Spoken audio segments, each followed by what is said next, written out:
Welcome to my YouTube channel Sarthak civil vision. मित्रों, आज हम देखने वाले हैं यूपी ट्रिपल एससी के तहत होने वाले लेखपाल परीक्षा को और इससे संबंधित जो विभिन्न प्रश्न पूछे गए हैं भारतीय संविधान से, उन प्रश्नों को देखने वाले हैं। साथ ही साथ उनकी व्याख्या भी हम देखने वाले हैं कि किस तरह के प्रश्न पूछे गए हैं और इनकी व्याख्या क्या है। और आज उसका पहला भाग देखेंगे, पहला चैप्टर देखेंगे। और पहला चैप्टर क्या है उसका? तो पहला चैप्टर आप देखेंगे संवैधानिक विकास एवं विशेषताएं, और इसकी पूरी व्याख्या भी आप देखेंगे। इसमें ये लेटेस्ट है 2026-27 आप देखेंगे।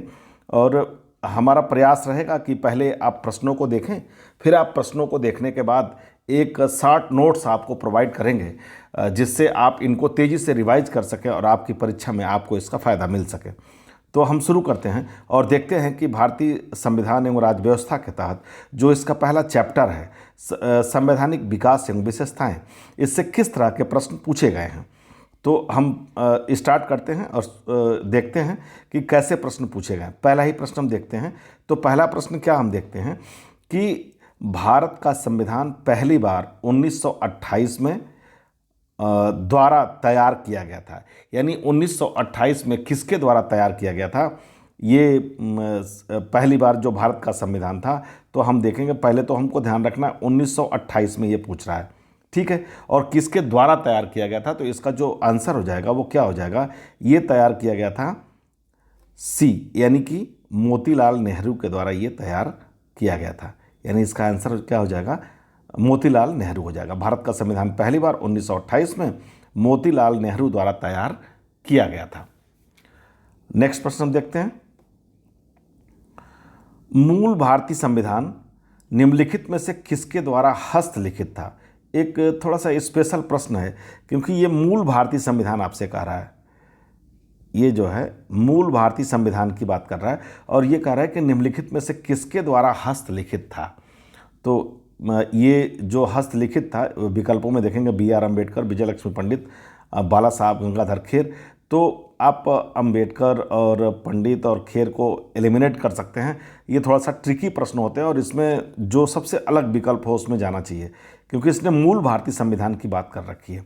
तो विकल्प डी इसका सही आंसर होगा और ये होगा प्रेम बिहारी नारायण रायजादा के द्वारा जो मूल भारतीय संविधान था वो लिखा गया था। आप मित्रों देख सकते हैं ये यूपी ट्रिपल एससी का शॉर्ट पेपर्स है। ये यूपी ट्रिपल एससी जो वीडियो री एग्जाम हुआ था 26/3/2023 को सेकेंड शिफ्ट में, उसका ये प्रश्न है। अगला प्रश्न देखते हैं। अगला तीसरा प्रश्न क्या है? तो तीसरा प्रश्न है कि निम्नलिखित में से कौन सा 1892 के सुधारों का विस्तार था? तो ये भी एक ट्रिकी प्रश्न ही आप समझिए इसको, क्योंकि ये पूछ रहा है कि कौन सा 1892 के सुधारों का विस्तार था। तो आप समझ सकते हैं 1892 के बाद जो नेक्स्ट ईयर आता है वो कौन सा आता है? तो वो आपको विकल्प सी में दिखेगा। 1892 के बाद आपका आए, इसमें 1935 तो आएगा नहीं, 1945 और 1919 तो आएगा नहीं, 1909 का अधिनियम है। तो यहाँ थोड़ा सा अगर माइंड लगाएंगे तो इस प्रश्न का उत्तर आप निकाल लेंगे कि 1892 के सुधारों का विस्तार कौन सा था। तो ये 1909 का भारत परिषद अधिनियम था। नेक्स्ट प्रश्न हम देखते हैं। चौथा सवाल देखते हैं। चौथा सवाल ये कह रहा है कि अवशिष्ट शक्तियों के विचार भारतीय संविधान ने किस देश के संदर्भ से लिया था? ठीक है, तो आप देखेंगे इसमें पूछ रहा है अवशिष्ट शक्तियां जो ली गई थी वो कहाँ से ली गई थी? तो वो आयरलैंड, संयुक्त राज्य अमेरिका, यूनाइटेड किंगडम और कनाडा। तो ये अवशिष्ट शक्तियां जो ली गई थी ये कनाडा के संविधान से ली गई थी। कहाँ से ली गई थी? तो ये कनाडा के संविधान से ली गई थी। हमारे भारतीय संविधान में कुछ चीज़ें ऐसी हैं जो अब जैसे मौलिक अधिकार है, ये आपका संयुक्त राज्य अमेरिका से लिया गया था मौलिक अधिकार। और जो नीति निर्देशक तत्व है ये आयरलैंड से लिया गया था, ये नीति निर्देशक तत्व है। प्लस इसके बाद जो संसदीय शासन प्रणाली है वो कहाँ से ली गई थी? ब्रिटेन से ली गई थी।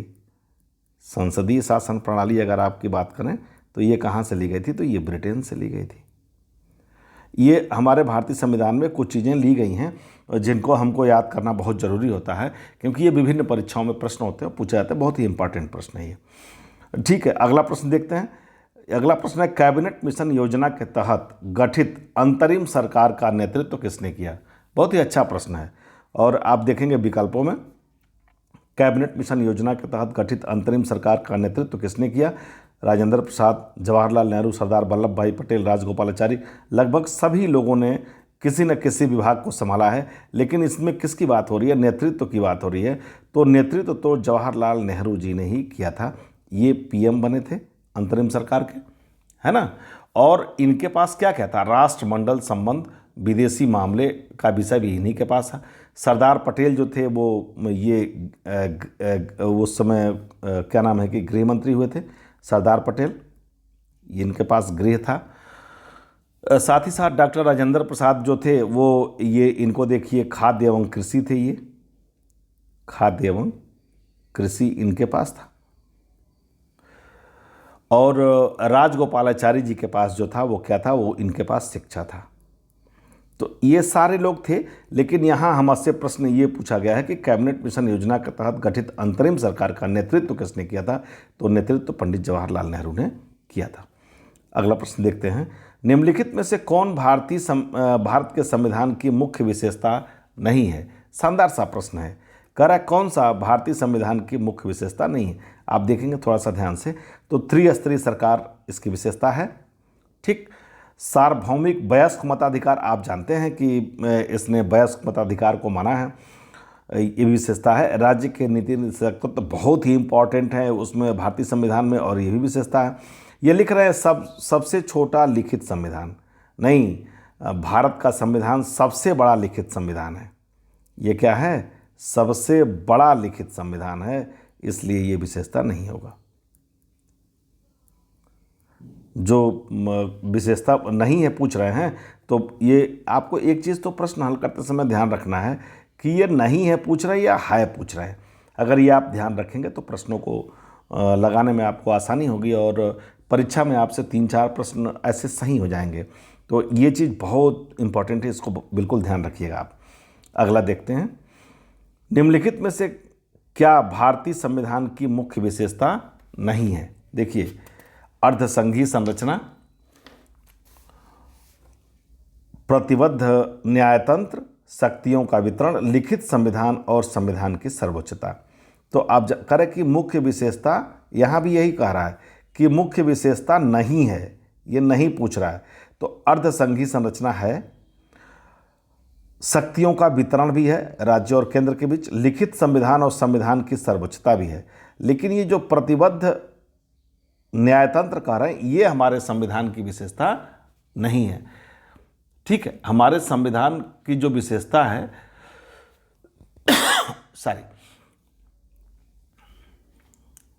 भारत में एक स्वतंत्र न्यायपालिका की व्यवस्था की गई है, स्वतंत्र न्यायपालिका, न कि प्रतिबद्ध न्यायतंत्र की व्यवस्था की गई है। तो हमें ध्यान रखना है कि यहाँ पे संविधान की मुख्य विशेषता नहीं है, तो ये क्या होगा विकल्प इसमें? प्रतिबद्ध न्यायतंत्र हो जाएगा। नेक्स्ट प्रश्न देखते हैं, निम्न में से किसने संविधान सभा में उद्देश्य प्रस्ताव रखा? बहुत ही अच्छा प्रश्न है, बार बार परीक्षाओं में पूछा जाता है कि उद्देश्य प्रस्ताव किसने रखा। ध्यान रखेंगे इसको, उद्देश्य प्रस्ताव पंडित जवाहरलाल नेहरू ने रखा था। विकल्प में महात्मा गांधी, BR अम्बेडकर और BN राव को भी दिया है, लेकिन जो उद्देश्य प्रस्ताव था उसे किसने रखा था? तो वो महात्मा गांधी ने रखा था। ठीक है, संविधान सभा में उद्देश्य प्रस्ताव जवाहरलाल नेहरू ने प्रारूप समिति के अध्यक्ष तथा BN राव ने संवैधानिक सलाहकार की भूमिका का निर्वहन किया था, है ना। तो ये इसका उत्तर हो जाएगा, उद्देश्य प्रस्ताव रखा, तो इसका उत्तर हो जाएगा जवाहरलाल नेहरू। ठीक है, अगला देखते हैं, भारत जैसे देशों के लिए उपयुक्त संघवाद का श्रेष्ठ स्वरूप क्या है? माने कौन सा संघवाद है इंडिया में, ये पूछ रहा है। तो हम जानते हैं कि ये हमारा जो है ये परस्पर विरोधी संघवाद ये होगा नहीं, केंद्रीकृत संघवाद है नहीं अपने यहाँ, सौदाकारी संघवाद है नहीं अपने यहाँ, एलिमिनेशन से जाएंगे तो कट जाएगा। हमारे यहाँ क्या है? तो हमारे यहाँ सहकारी संघवाद है। और इस पे 2 विद्वानों के जो मत हैं वो अलग अलग हैं। ऑस्टिन के अनुसार क्या है कि ये जो भारत का संविधान सहकारी परिसंघीय संविधान है। ऑस्टिन क्या कहता है कि सहकारी परिसंघीय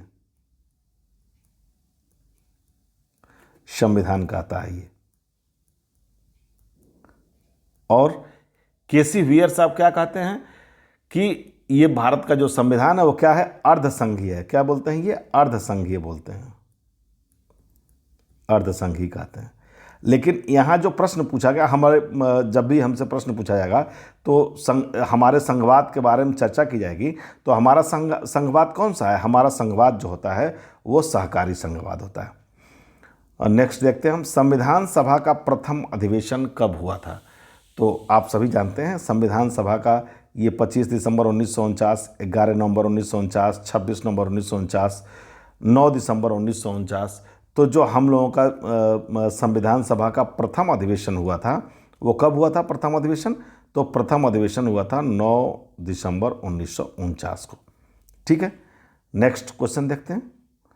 भारतीय संविधान में संघवाद में निम्न में से किस देश से लिया गया। अच्छा, ये प्रश्न पूछ रहा है कि संघवाद किससे लिया गया है।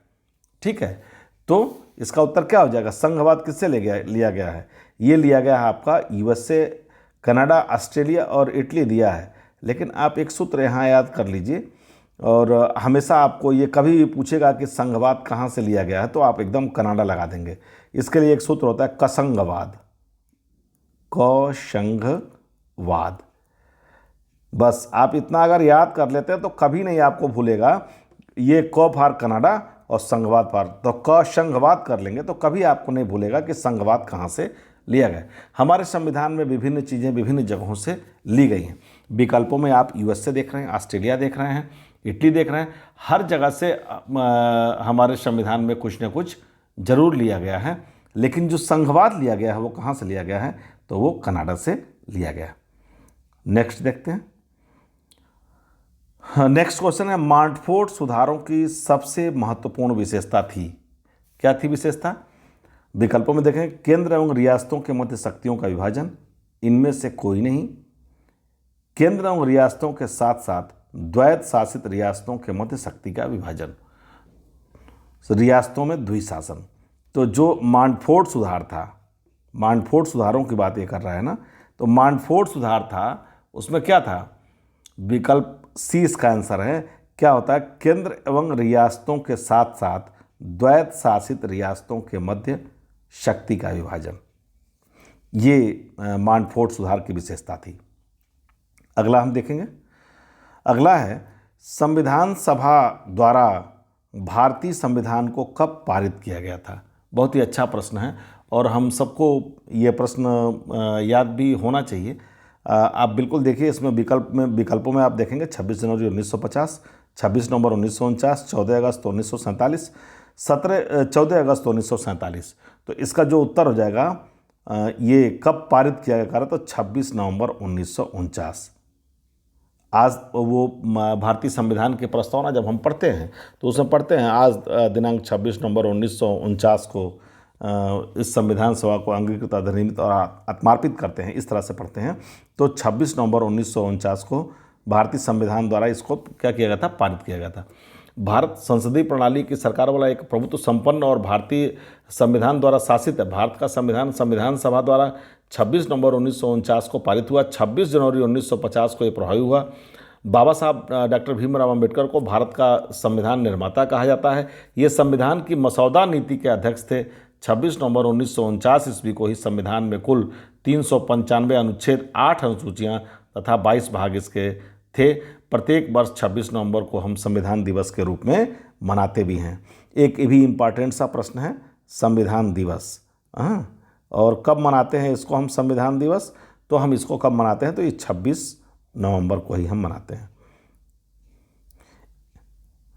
नवंबर 26 नवंबर को हम क्या मनाते हैं, संविधान दिवस मनाते हैं। तो ध्यान रखेंगे कि संविधान सभा द्वारा भारतीय संविधान को कब पारित किया गया था, तो 26 नवंबर 1949 को पारित किया गया था। अगला प्रश्न देखते हैं। अगला प्रश्न कह रहा है कि 1946 का अंतरिम सरकार में कार्यकारी परिषद के उपाध्यक्ष कौन थे। क्या पूछ रहा है ये, ध्यान दीजिए। तो ये कह रहा है कि कार्यकारी परिषद के उपाध्यक्ष पूछ रहा है, ये कौन थे, है ना। तो कौन थे उपाध्यक्ष, विकल्पों में सर क्लाउड ओनिच नलेक, CH बाबा, C राजगोपालाचारी, जवाहरलाल नेहरू। तो कौन थे इसके कार्यकारी अध्यक्ष? 1940 का अंतरिम सरकार के कार्यकारी परिषद के उपाध्यक्ष कौन थे? तो ये उपाध्यक्ष थे जवाहरलाल नेहरू। विकल्प डी इसका सही आंसर होगा। केन सुपरवाइजर, ये 31/8/19 को जो परीक्षा हुई थी उसमें पूछा था कि कार्यकारी परिषद के उपाध्यक्ष कौन थे, तो ये जवाहरलाल नेहरू हो जाएगा। अगला देखते हैं। अगला है भारत के प्रथम गृह मंत्री इनमें से कौन थे? आप पहले ही इस प्रश्न को देखे हैं और वही प्रश्न पुनः एक तरह से रिपीटेड है। तो भारत के पहले जो गृह मंत्री थे वो कौन थे? सरदार पटेल, जगजीवन राम, मोरारजी देसाई, गोविंद बल्लभ पंत। तो कौन थे गृह मंत्री? तो ये गृह मंत्री थे सरदार पटेल। ठीक, ये क्या थे? ये गृह मंत्री थे, है ना। और इसके बाद ये सारे लोग कुछ न कुछ किए थे। ये क्या थे? बाबू जगजीवन राम जी, ये श्रम मंत्री थे। ये श्रम मंत्री थे बाबू जगजीवन राम जी। और ये मोरारजी देसाई प्रथम गैर कांग्रेसी प्रधानमंत्री थे। ये प्रथम गैर कांग्रेसी प्रधानमंत्री।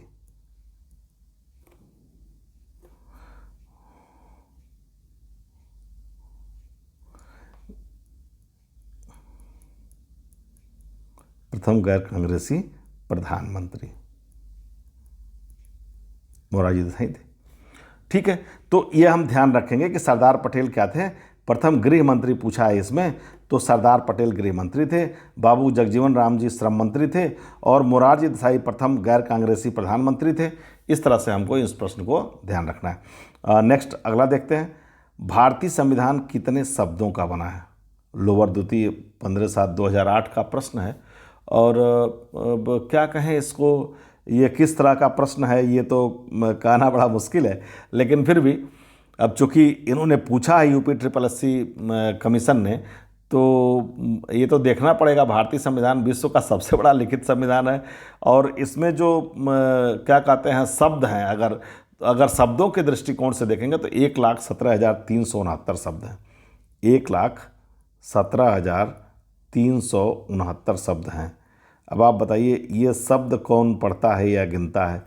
ये प्रश्न पूछने का जो तरीका है या जिसने भी एग्जामिनर ने पूछा है, निश्चित रूप से स्पेशल एग्जामिनर है और उसकी स्पेशल तैयारी रही होगी।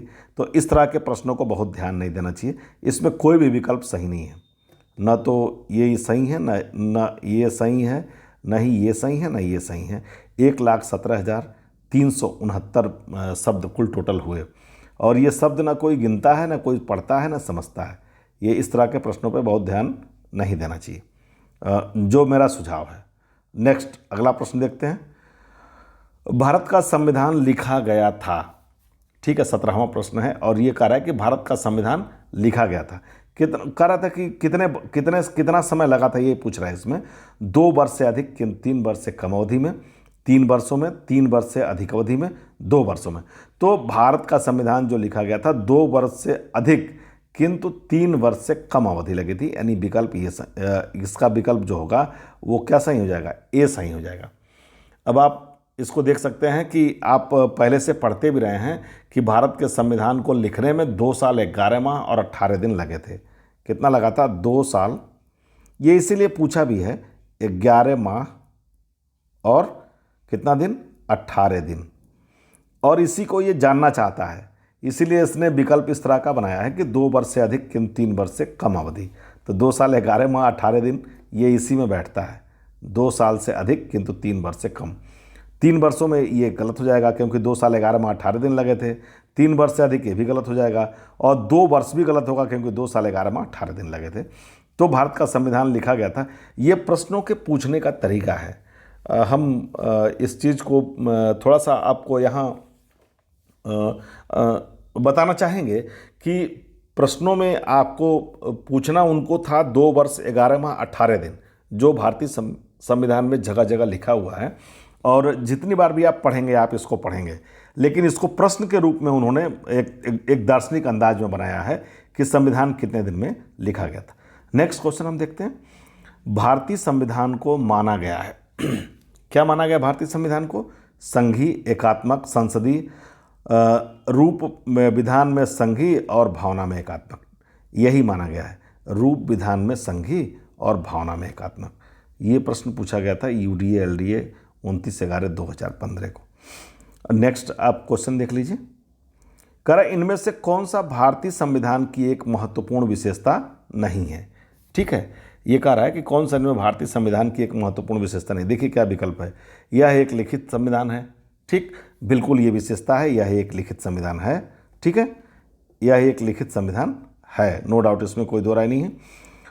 अगला क्या विकल्प है, बी विकल्प यह कह रहा है कि यह अनुमेय है, इसे संशोधित किया जा सकता है, लेकिन यह अनम्य भी है कुछ भाग के रूप में, यानी इसकी मूल संरचना में संशोधन नहीं किया जा सकता है। बिल्कुल सही है कि यह अनुमेय है, नो डाउट, इसमें कोई दो राय नहीं है। सी विकल्प क्या कहता है, यह एकल है क्योंकि केंद्र में अधिक शक्ति है, लेकिन यह संघी भी है क्योंकि शक्ति केंद्र और राज्य के बीच विभाजित है। बिल्कुल सही है। डी विकल्प पे आते हैं, देखते हैं। इसे राज्य के राज्यपाल, सांसदों और विधायकों के परामर्श से संशोधित किया जा सकता नहीं, ऐसा नहीं है, ये गलत है। डी विकल्प इसका आंसर हो जाएगा। इसे राज्य के राज्यपाल यानी कि सांसदों और विधायकों के परामर्श से संशोधित किया जा सकता है, ऐसा नहीं है। भारतीय संविधान का भाग 20 अनुच्छेद 368 भारतीय संविधान संशोधन से संबंधित है। भारत में संविधान संशोधन की शक्ति संसद को दी गई है। संसद प्रस्तावना तथा मूल अधिकार सहित संविधान के किसी भाग में संशोधन कर सकती है, किंतु संविधान के आधारभूत ढांचे में संशोधन नहीं कर सकती है। केशवानंद भारती बनाम केरल राज्य अनुच्छेद 368 के तहत संशोधन के लिए 3 प्रकार की प्रक्रिया का प्रावधान किया गया, यही मुझे आपको बताना था। और वो है साधारण बहुमत द्वारा संशोधन। ठीक है, साधारण बहुमत द्वारा संशोधन। दूसरा क्या है, विशेष बहुमत द्वारा संशोधन। विशेष बहुमत द्वारा संशोधन, विशेष बहुमत द्वारा संशोधन। और तीसरा है विशेष बहुमत और कम से कम आधे राज्यों का अनुसमर्थन, यानी कि विशेष बहुमत भी हो और आधे राज्यों का अनुसमर्थन भी हो।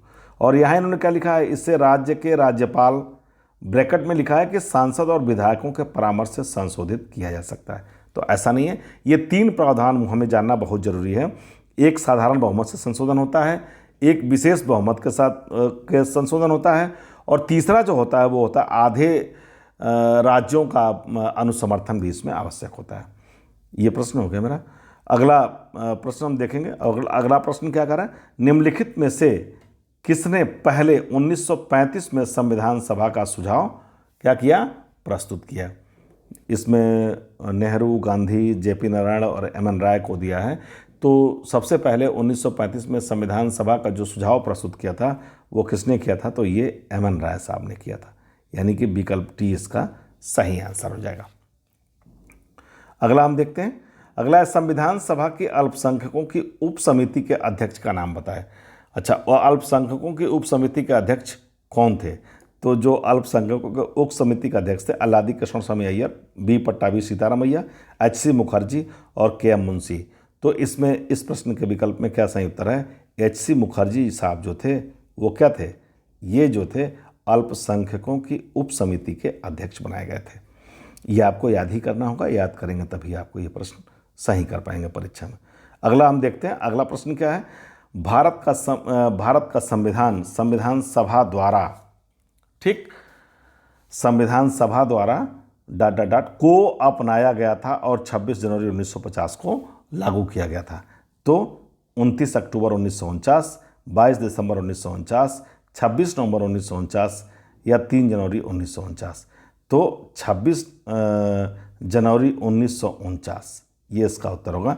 अब आप पढ़ेंगे भारत का संविधान सभा द्वारा 26 जनवरी 1949 को अपनाया गया और इसे 26 जनवरी 1950 को लागू किया गया। ये भी प्रश्न बार बार पूछा जाता है कि इसे लागू कब किया गया, तो ये एक अपने आप में प्रश्न है। तो ये 26 जनवरी 1950 को लागू किया गया था, लेकिन संविधान सभा द्वारा कब अपनाया गया था, तो ये 26 जनवरी 1949 को क्या किया गया था, अपनाया गया था।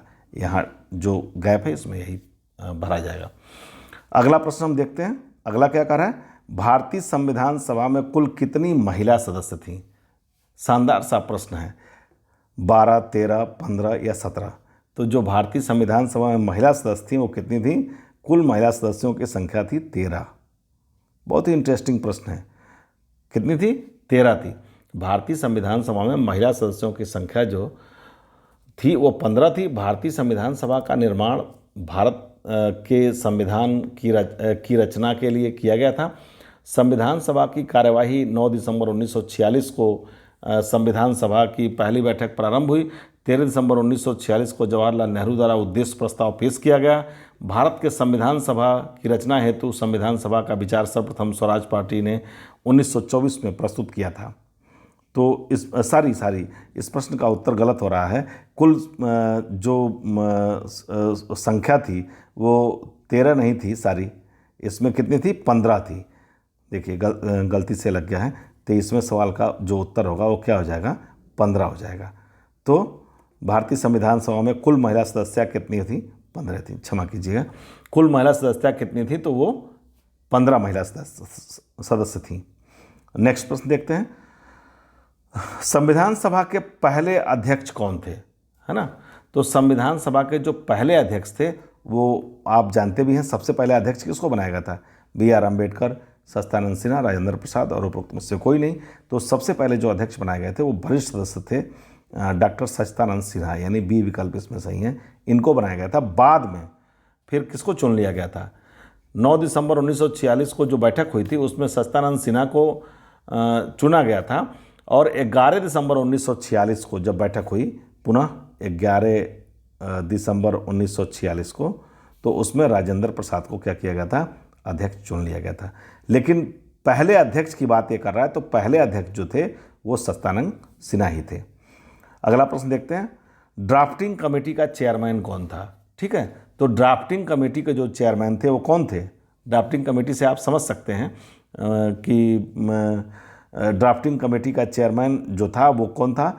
N Gopalaswami, K M. Munshi, N Madhavrao और डॉक्टर B.R. अम्बेडकर।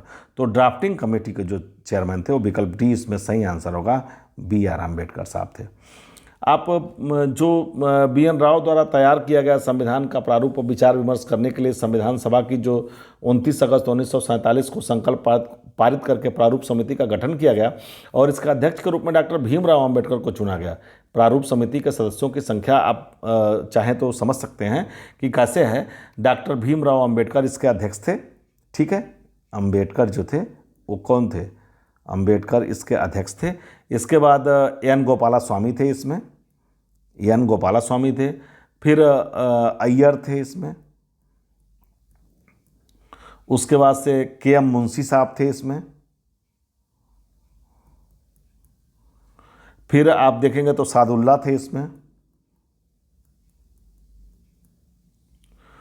और एन माधवराव, जिन B.L. मित्र के स्थान पे आए थे माधवराव, और T.T. कृष्णामाचारी, ये इन्होंने वर्ष 1949 में D.P. खेतान की मृत्यु के बाद जगह लिया था।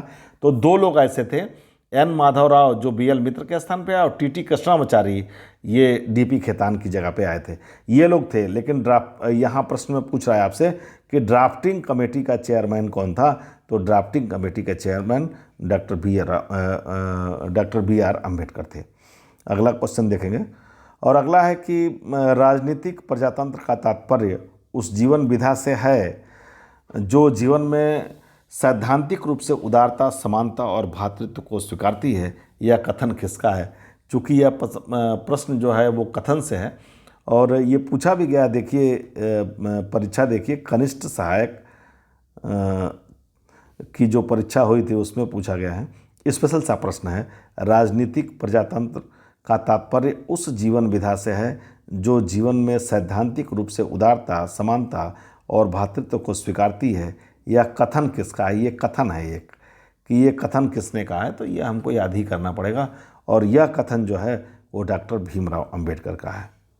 किसका है ये? तो डॉक्टर भीमराव अम्बेडकर का है। मित्रों, ये संवैधानिक जो विकास है उस चैप्टर से ये प्रश्न था। ये सारे प्रश्न थे जो आज तक पूछे गए हैं भारतीय संवैधानिक विकास एवं विशेषताओं से। जो मेरा अगला चैप्टर होगा वो होगा संघ एवं राज्य क्षेत्र और उससे जो प्रश्न पूछे गए हैं मैं उनको लेके आऊँगा अगली वीडियो में। अगर आपको मेरा प्रयास अच्छा लगता है तो आप चैनल को लाइक कीजिए, शेयर कीजिए, सब्सक्राइब कीजिए।